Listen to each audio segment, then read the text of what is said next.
You know, everyone loves a party, especially a birthday party. MotorWeek's Craig Singhaus is no exception. And when that birthday party is for the first 100 years of the American car, you know it's going to be a vintage event out on the high road.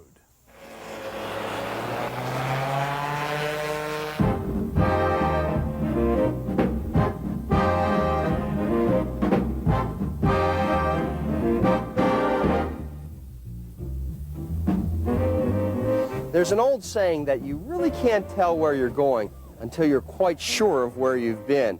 Well, that seems to be the prevailing theme for this year's Meadowbrook Concours d'Elegance as we celebrate the 100th anniversary of the American auto industry. This concours is held each year in Michigan at Oakland University's Meadowbrook Hall, the former estate of the late Matilda Dodge Wilson.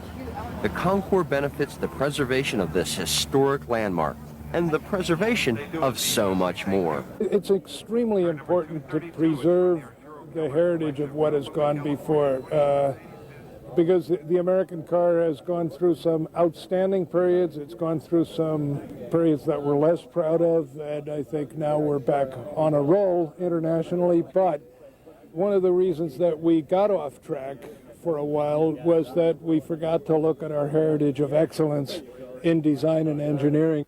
Think all the great design ideas are new? Well, think again. Such highly touted designs as aircraft-style doors can be found on early trendsetters like this 1948 Tucker torpedo. And the influence of aerodynamics has been felt in the design studio long before the first Ford Taurus rolled down the line. Witness the Chrysler Airflow, certainly a front-runner in air management, if not in sales during the 1930s. And speaking of Chrysler, we bet you thought they invented the minivan. Well, maybe the name, but the concept can be traced to this 1936 Stout Scarab, surely the spiritual forebearer of the Caravan and Voyager. These automobile shows are a lot of fun, but what's more important is the preservation of these cars. Really, they're moving works of art, and it's very important, I think, to remember they didn't have computer models to work with. They couldn't design it on a screen. They worked from first principles of engineering, and they turned out some of the most beautiful and sophisticated automobiles we've ever had. And it's a very odd thing that in the 30s, in the 20s, when men were men and drank bourbon, and if you look at them cross-eyed, they'd pop you one, they designed some of the most elegant and rich-looking cars that were, frankly, feminine in their beauty. And yet it seems that every decade represented had a lesson to teach about style and function.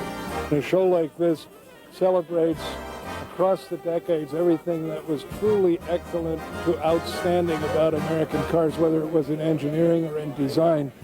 And to be made aware of that heritage, it's the same thing as kids having to learn history. You cannot rationally deal with your role as a citizen of a country and be productive if you don't understand what went before it. To me, that's one of the things this show is about.